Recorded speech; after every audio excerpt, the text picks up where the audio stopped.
प्यारे विद्यार्थियों, आज के इस संध्याकालीन क्लास में आपका स्वागत और अभिनंदन है। आज इस वैश्विक महामारी के इस वक्त मुझे पूरा विश्वास है आप अपने घर पर होंगे, आप स्वस्थ होंगे और आप अपना अध्ययन कार्य जारी रखे होंगे। प्यारे विद्यार्थियों, गत क्लास की भांति आज भी मैं आपके सामने present Indian society and elementary education के अंतर्गत एक ऐसे शैक्षिक विचारक के बारे में चर्चा करेंगे जिनके अध्ययन या अध्यापन के बिना पूरा शैक्षिक जगत अधूरा है। देश की आज़ादी के लिए, देश की स्वतंत्रता के लिए जो कार्य राष्ट्रपिता महात्मा गांधी ने किया, ठीक वही कार्य बच्चों की आज़ादी के लिए लर्निंग विदाउट बर्डन को दूर करने के लिए, learning with enjoyment and learning without burden की बात करने वाले महाराष्ट्र, तत्कालीन सौराष्ट्र, आज गुजरात के चित्तल में जन्मे गीजूभाई बधेका जी के बारे में मैं आज चर्चा करूंगा। जैसा कि सर्वविदित है, गीजूभाई बधेका का जन्म 15 नवंबर 1885 को हुआ था और इनका पूरा नाम गिरजा शंकर भगवान जी बधेका था, लेकिन लोग इन्हें प्यार से गीजू भाई कहकर पुकारते थे, गीजू भाई कहकर बुलाते थे। इस प्रकार गीजू भाई शैक्षिक जगत में अपना काफ़ी योगदान दिया। 5 वर्ष की आयु में ही सरस्वती पूजन के साथ इन्हें पढ़ने के लिए स्कूल भेजा गया, जहाँ विद्यालय में भय का वातावरण रहता था। विद्यालय में यातनाएं दी जाती थी। ऐसे में गीजू भाई के मन और मस्तिष्क पर इस बात का काफ़ी प्रभाव पड़ा और उसी समय गीजू भाई बधेका यह ठान चुके थे कि एक इस प्रकार की शिक्षा दी जाए जहाँ विद्यार्थियों के अंदर किसी भी प्रकार का भय न, किसी भी प्रकार का डर न, और वो आनंदमय वातावरण में अपना शैक्षिक कार्य कर सके, अपना लर्निंग कर सके। और इसी को ध्यान में रखकर उन्होंने शिक्षा जगत में नित्य नए प्रयोग किए। यद्यपि अपने व्यावसायिक जीवन के प्रारंभिक दिनों में गीजू भाई बधेका जी पेशे से वकील थे, वकालत करते थे, लेकिन इन्होंने वकालत को छोड़ दिया। इन्होंने सोचा कि लोग मजबूर होकर वकील के पास हैं, लोग झगड़े लड़ाई से त्रस्त होकर वकील के पास न्याय के लिए आते हैं, मजबूर होकर लोग वकील से आते हैं, वकील के पास आते हैं। कोई ये नहीं चाहता है कि कभी हमारा ऐसा वक्त आए जब हमें वकील के पास जाना है, लेकिन ये सब चाहते हैं कि हमारे बेटे को अच्छी शिक्षा मिले, अच्छे शिक्षक मिले, इसी को सोचकर गिजू भाई का शिक्षा जगत में पदार्पण की और शिक्षा जगत में उन्होंने गुजरात के भावनगर में अपने शैक्षिक, तकनीकी और शिक्षण पद्धति का व्यवहारिक प्रयोग किया। इन्होंने बच्चों से इतना प्यार और स्नेह किया कि बच्चे इन्हें आत्मीयता से मूंछों वाली माँ कहने लगे। गिजू भाई बच्चों के आज़ादी के प्रबल समर्थक थे। इनकी यह दृढ़ मान्यता थी कि बच्चों को कठोर अनुशासन में रखकर अच्छी तरह शिक्षित नहीं किया जा सकता है। उन्हें पूरी स्वतंत्रता देकर उनके साथ दुलार भरा व्यवहार कर उनको शिक्षा दी जाए तो उसके व्यक्तित्व का अच्छा विकास हो सकता है। अर्थात गिजू भाई का यह मानना था कि बच्चे के सर्वांगीण विकास के लिए स्वतंत्रता बहुत महत्वपूर्ण है। वे बच्चों के साथ प्रेमपूर्ण व्यवहार के पक्षधर थे। वो चाहते थे कि उन्हें प्यार के साथ, दुलार के साथ पढ़ाया जाए, क्योंकि प्यारे विद्यार्थियों, उस समय विद्यालय की जो पद्धति थी वह कहीं न कहीं यातना से परिपूर्ण थी। ऐसे में गिजू भाई बच्चे के स्पॉन्टेनियस डेवलपमेंट पर ध्यान देना चाहते थे। वो चाहते थे कि बच्चे का स्वेच्छानुरूप विकास हो। स्वेच्छानुरूप विकास से तात्पर्य यह है कि बच्चे का ऐसा विकास हो जहाँ वह खुद अपना विकास कर सके।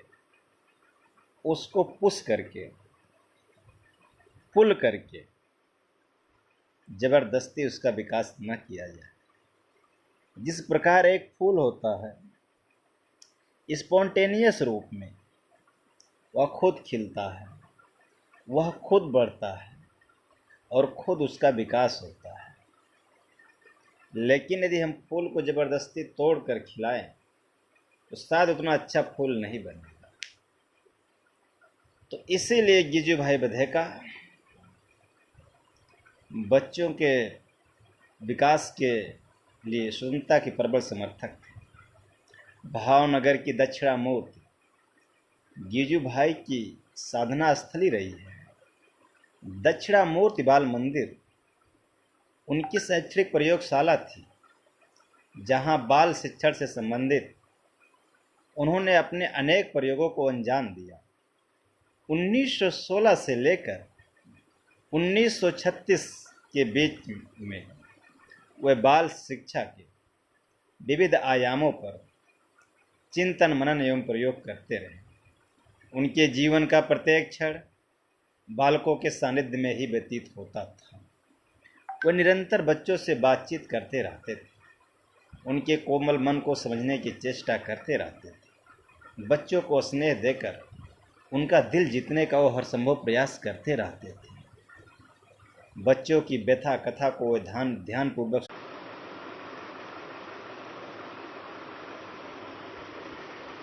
तो इसका मतलब यह है कि गिजू भाई बधेका चाइल्ड साइकोलॉजी, बाल मनोविज्ञान का भरपूर प्रयोग करते थे, क्योंकि शिक्षा से तात्पर्य बालक के व्यवहार में परिवर्तन है, और जब तक हम उसके व्यवहार को नहीं जानेंगे तब तक हम उसके व्यवहार को नहीं बदल सकते हैं। दक्षिणामूर्ति बाल मंदिर में एक ऐसा एटमॉस्फेयर गिजू भाई बधेका ने क्रिएट किया था, जहां बच्चे दिन भर खेलते रहते थे, अपनी गतिविधियां करते रहते थे और कभी उनमें थकान नहीं होता था। गिजू भाई अपने प्रयोगों में यह देखा कि यदि बच्चों को पढ़ने के लिए दिया जाए, उनको होमवर्क दिया जाए, मानसिक वर्क दिया जाए, तो थोड़े समय में वो बोर हो जाते हैं, थोड़े ही समय में वो थकान उनमें आ जाती है। लेकिन यदि खेल खेल में उनको पढ़ाया जाए तो पूरे दिन उनमें किसी भी प्रकार का थकान नहीं आता है। तो इस प्रकार गिजू भाई इस बात से परिचित थे कि बच्चों के लिए एक ऐसा एटमॉस्फेयर क्रिएट किया जाए जहां बच्चा स्वच्छंद रूप से अपना विकास कर सके। वह स्कूल के वातावरण को एक ऐसा वातावरण बनाना चाहते थे जो कि पिंजड़ा ना होकर एक बाग की तरह माहौल रहे। उसको बागनुमा माहौल को क्रिएट करना चाहते थे। जिस प्रकार एक पक्षी पिंजड़े में अपने आप को बंदिश महसूस करता है, लेकिन बागान में वही पक्षी खुशनुमा माहौल में कलरव करता है। तो गिजू भाई भी इस बात के काफ़ी प्रभावित थे और समर्थक थे। बाल शिक्षण के लिए समर्पित गिजू भाई बच्चों के सच्चे हमदर्द, मसीहा और आदर्श शिक्षक होने के साथ साथ वह एक महान शिक्षाविद, चिंतक, विचारक और लेखक भी थे। उन्होंने गुजराती में लगभग 2,500-3 हजार पृष्ठों का बाल साहित्य रचा और इस वर्षा करने वाली बाल साहित्य से उन्होंने शिक्षा जगत में काफ़ी परिवर्तन लाने का प्रयास किया। गिजू भाई की कुल 14 पुस्तकों का प्रकाशन हुआ है, जो निम्न है: दिवास्वप्न, मांटेसरी शिक्षा पद्धति, प्राथमिक शिक्षा की शिक्षण पद्धति, प्राथमिक विद्यालय में भाषा शिक्षा, प्राथमिक विद्यालय में व्यावसायिक शिक्षा, बाल शिक्षण जैसा मैंने समझा, ऐसे हूँ शिक्षक, शिक्षकों से चलते फिरते शिक्षा, कथा कहानी, माता पिता से माँ बाप कहना कठिन है, माता पिता के प्रश्न, माता पिता की माथा पच्ची। इस प्रकार बाल जीवन और बाल शिक्षण के मर्म को समझने में गिजू भाई की ये कालजयी कृतियाँ अत्यधिक सहायक है। बार बार पढ़ने, सोचने, विचारने और जीवन की गहराइयों में ले जाने वाली ये कृतियाँ शिक्षण जगत में हमें पग पग पर समर्थन करती है। गिजू भाई की पुस्तकें आज के समय में बाइबिल हैं और दिवास्वप्न तो गिजू भाई की गीता है।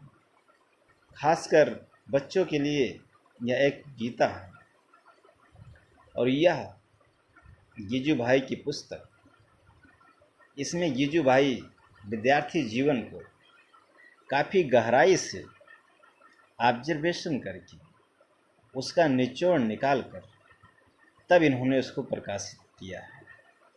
तो इस प्रकार शिक्षा जगत में गिजू भाई का योगदान काफ़ी ज़्यादा रहा है। उन्होंने स्पष्ट लिखा है कि बच्चे को एक अच्छा माहौल देकर हम बच्चे का विकास कर सकते हैं। गिजू भाई के अनुसार बच्चा ईश्वर का अनमोल उपहार है।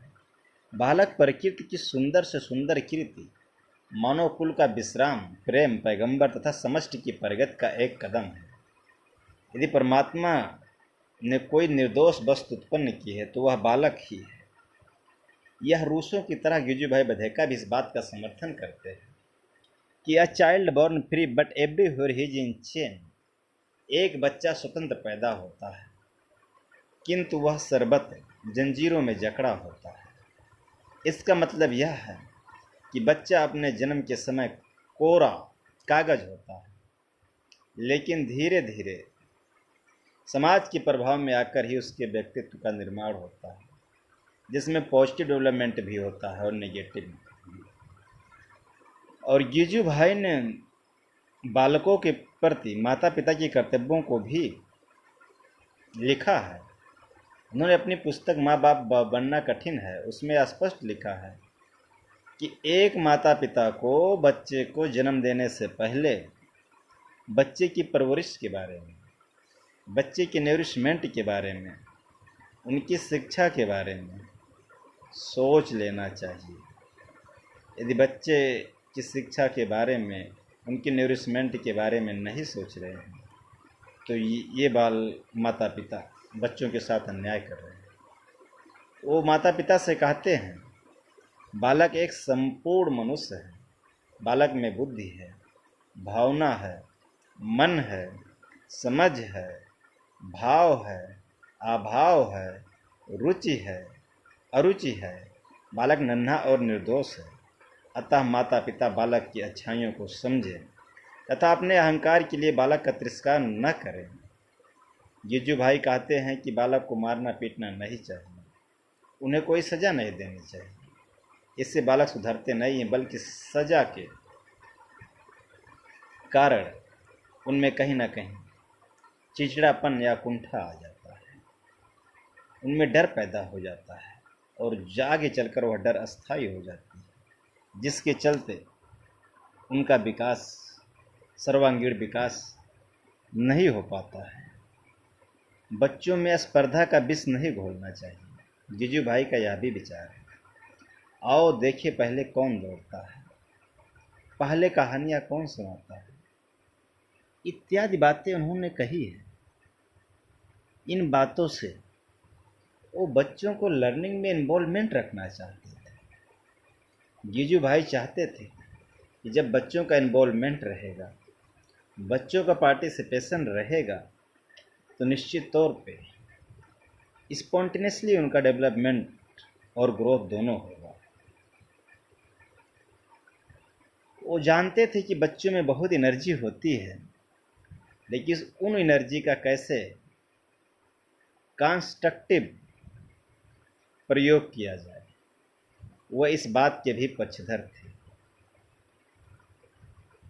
वो जानते थे कि यदि डिस्ट्रक्टिव यूज किया जाएगा ऊर्जा का, तो बच्चे का विकास नहीं होगा, लेकिन यदि हम उसको एक दिशा देते हैं तो निश्चित तौर पे विकास होगा।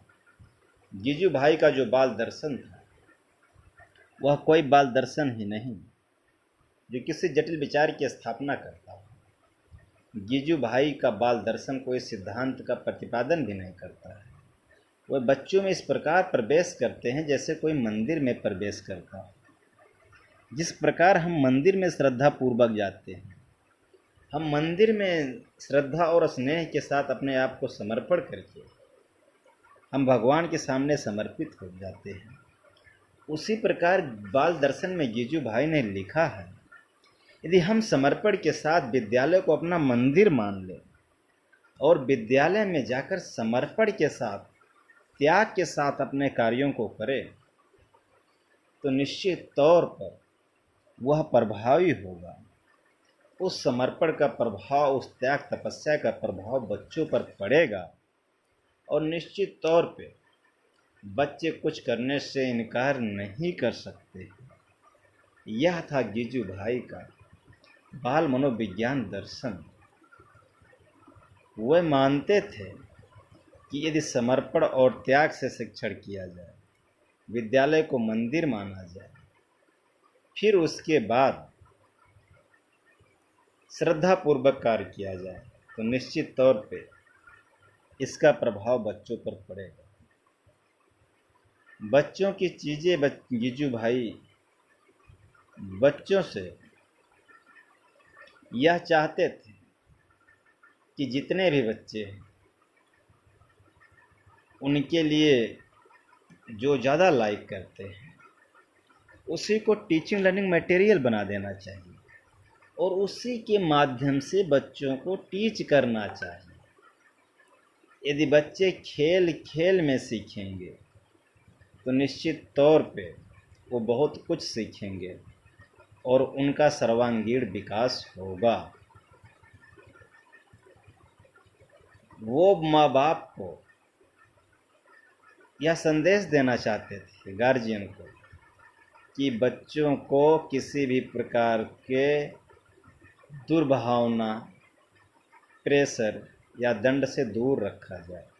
वह बच्चों में बंधुत्व की भावना का विकास करना चाहते थे। जिस प्रकार बच्चे अपने पीर ग्रुप के साथ ज़्यादा बैठना पसंद करते हैं, जिस प्रकार बच्चे अपनी दादी माँ से कहानी सुनना पसंद करते हैं, जिस प्रकार बच्चे बड़े बुजुर्गों के साथ रहना पसंद करते हैं, क्यों? क्योंकि वहाँ स्नेह मिलता है।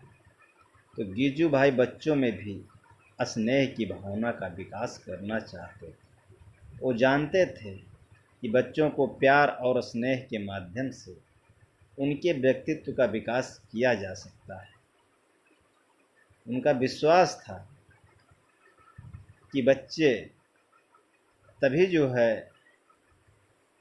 शिक्षण प्रक्रिया में रुचि और अभिरुचि लेंगे जब उनके अंदर सत्य, अहिंसा, करुणा, स्नेह, दया, परोपकार, ईमानदारी, भाईचारा और परिश्रम की भावना का विकास किया जाएगा। उन्होंने भारत में मॉन्टेसरी पद्धति को पूरी तरह से फॉलो किया। गीजू भाई शिक्षा के माध्यम में बालक के बौद्धिक और मानसिक विकास पर अधिक बल देते थे। वो मानवीय गुण जैसे सत्य, अहिंसा, करुणा, स्नेह, त्याग, परोपकार, ईमानदारी, सद्भाव, मैत्री, भाईचारा, परिश्रम को आवश्यक मानते भी थे। इसके अलावा वो ये भी मानते थे कि व्यक्ति गलतियों का पुलिंदा होता है। शिक्षा ही वह माध्यम है जिससे बच्चे के अंदर जो पाशविक या आसुरी गुण है उसको दूर किया जा सकता है। जैसा कि जगत पिता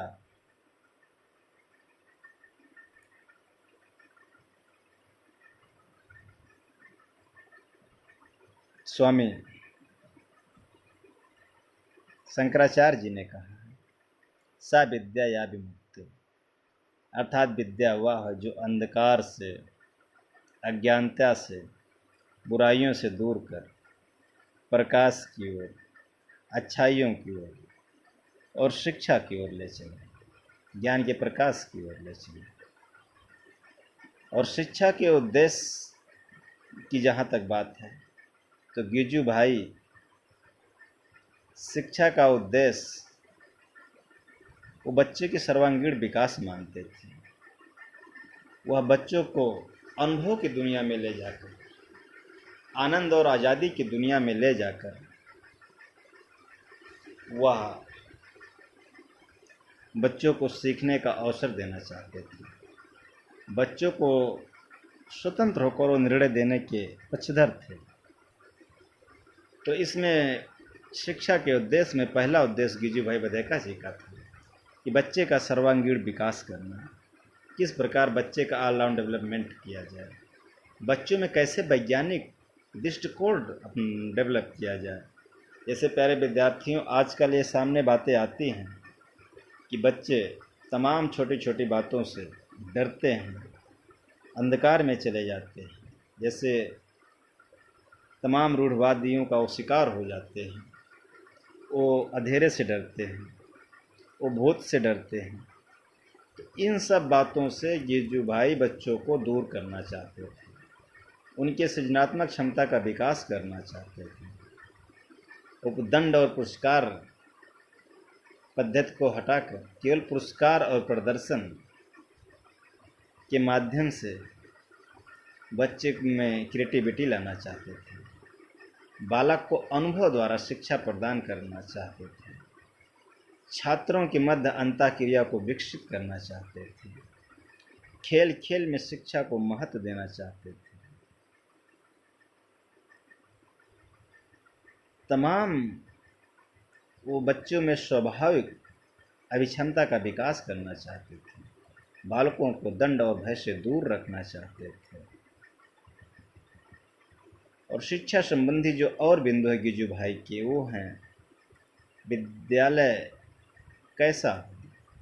तो गीजू भाई विद्यालय को एक लर्निंग सेंटर मानते थे, जहां बच्चा किसी भी प्रकार के भय पक्षपात से दूर होकर वो अपना शिक्षण कर सके, अपना अनुभव ले सके, वर्तमान समाज की जो बुराइयां हैं वो उससे दूर रहे। इस प्रकार वो विद्यालय के लर्निंग एटमॉस्फेयर को बहुत बेहतर बनाने के पक्षधर में थे। वो चाहते थे कि विद्यालय का एटमॉस्फेयर ऐसा हो जहाँ पर यदि बच्चा प्रवेश करे तो प्रवेश करने के बाद वह कुछ न कुछ सीखता रहे। और वो तभी यह सीख सकता है जब वहाँ एक अच्छा एटमॉस्फेयर क्रिएट किया जाए। जैसे प्यारे विद्यार्थियों, आपने सुना भी होगा, देखा भी होगा, गुरु रविन्द्रनाथ टैगोर जी की जो शिक्षण स्थली है, जिसको विश्व भारती बोला जाता है। विश्व भारती विश्वविद्यालय एक ऐसा विश्वविद्यालय है जहाँ पर किसी भेदभाव के बिना हर प्रकार के बच्चे जाते हैं और सीखते हैं। ऐसा कहा जाता है कि विश्व भारती विश्वविद्यालय के पत्तों से भी कुछ ना कुछ सीख मिलती है। वहाँ का ऐसा लर्निंग एटमॉस्फेयर है। और अगला है विद्यार्थी। गिजू भाई विद्यार्थी को ईश्वर की प्रतिरूप मानते थे। वो कहते थे कि बालक संपूर्ण मनुष्य है, उसमें बुद्धि है, भावना है, भाव है, अपना जीवन है। बालक में विकास की अनेक संभावनाएं और विशेषताएं हैं, जिसका विकास स्वतंत्र वातावरण में ही किया जा सकता है। उसको एक अच्छा वातावरण प्रदान करके उसका संपूर्ण विकास किया जा सकता है। अगला है पाठ्यक्रम। गिजू भाई बधेका बच्चे को पाठ्यक्रम या करिकुलम तक सीमित नहीं रखना चाहते। वो विद्यालय में प्रवेश करने के बाद जो दिन भर की एक्टिविटी है उसी को करिकुलम मानते थे। अर्थात विद्यालय में बच्चा जब प्रवेश करता है और दिन भर जो कुछ भी सीखता है, जिससे उसके व्यवहार में वांछित परिवर्तन आता है, पॉजिटिव चेंजेज आते हैं, उसी को गिजू भाई बधेका यह मानते थे कि वही पाठ्यक्रम है जो उसके व्यवहार में परिवर्तन लाए। बालक के लिए क्या उचित है, क्या अनुचित है, क्या धर्म है, क्या अधर्म है, इन सब की उनको जानकारी मिले, वो प्रैक्टिकल लाइफ कैसे जी सके। जैसा कहा गया है, इंद्रियां ही ज्ञान के प्रवेश का द्वार होती है। तो बालक के इंद्रियों का विकास करना चाहते थे कि कैसे बालक की इंद्रियां या ज्ञानेंद्रियां विकसित हों। ज्ञानेंद्रियों के माध्यम से वो पुस्तक किए ज्ञान से नहीं, ज्ञानेंद्रियों के माध्यम से ज्ञान कराना चाहते थे। वो पुस्तकीय ज्ञान के बहुत बड़े समर्थक नहीं थे, बल्कि वह अनुभव द्वारा कैसे सीखा जाए, ज्ञानेंद्रियों के द्वारा कैसे सीखा जाए, इस बात के समर्थक थे। अर्थात आज के समय में जो को करिकुलम एक्टिविटी होती है, पाठशागामी क्रियाएं होती हैं, आज वो सब कहीं ना कहीं करिकुलम के पार्ट हैं। तो वो को करिकुलम एक्टिविटीज़ को भी लर्निंग का एक बेस्ट माध्यम मानते थे, एक अच्छा माध्यम मानते थे कि को करिकुलम एक्टिविटी के माध्यम से बच्चे अच्छी तरह से सीख सकते हैं। गिजू भाई के विचार से पाठ्यक्रम ऐसा होना चाहिए जिससे समाज और व्यक्ति की आवश्यकताओं को पूरा किया जा सके। जैसा कि राष्ट्रपिता महात्मा गांधी जी ने भी कहा था कि करिकुलम या जो पाठ्यक्रम है वो ऐसा हो जो व्यक्ति में एक अच्छी क्षमता का विकास कर सके, जो व्यक्ति को कुछ करने के लिए प्रोत्साहित कर सके। तो वो करिकुलम के माध्यम से, पाठ्यक्रम के माध्यम से जीवन निर्माणकारी या व्यक्ति निर्माणकारी शिक्षा प्रदान करना चाहते थे। बाल केंद्रित शिक्षण पद्धति के अंतर्गत कविता शिक्षण, कहानी शिक्षण, व्याकरण शिक्षण, भूगोल इतिहास का शिक्षण, चित्रकला, खेल कूद, क्राफ्ट और धार्मिक शिक्षा इत्यादि थी। अगला पॉइंट है शिक्षण विधि। गिजू भाई मानते थे कि व्यक्ति के विचार में विभिन्नता होती है, इंडिविजुअल डिफरेंस को इग्नोर नहीं करते थे, किंतु इसकी पद्धतियां भिन्न भिन्न होती थी। वो व्याख्यान पद्धति को उपदेशात्मक पद्धति मानते थे। जानते थे कि इस पद्धति से केवल इन्फॉर्मेशन बच्चों तक पहुंचाया जा सकता है, लेकिन वह इन्फॉर्मेशन बच्चों में प्रैक्टिकल रूप से लाया नहीं जा सकता। इसके लिए प्रश्नोत्तर पद्धति, जोड़ीदार पद्धति, इसमें बच्चों को दो चीज़ों से कोरिलेट करने के लिए कहा जाता था।